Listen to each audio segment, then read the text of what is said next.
আজকে আমি একটা প্রবলেম নিয়ে এসেছি, যে প্রবলেমটা সাধারণত প্রতিযোগিতামূলক পরীক্ষাতে আসে। এরকম একটা বর্গক্ষেত্র থাকে, তার মধ্যে অনেকগুলো ছোট ছোট বর্গক্ষেত্র। তো প্রশ্ন থাকে যে এই চিত্রে মোট বর্গক্ষেত্রের সংখ্যা কয়টি। তো এটা বার করবার খুব সহজ উপায় হলো যে আমরা এই বর্গক্ষেত্রগুলোকে নাম্বারিং করছি 1 2 3 4 5 6।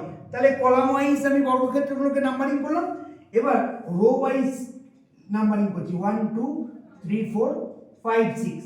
তাহলে টোটাল যতগুলো বর্গক্ষেত্র আছে তার সংখ্যা হচ্ছে 6 গণিত 6 36, 5 গণিত 5 25, 4 গণিত 4 এখানে 16, 3 গণিত 3 এখানে 9, 2 গণিত 2 4, আর 1 গণিত 1 1।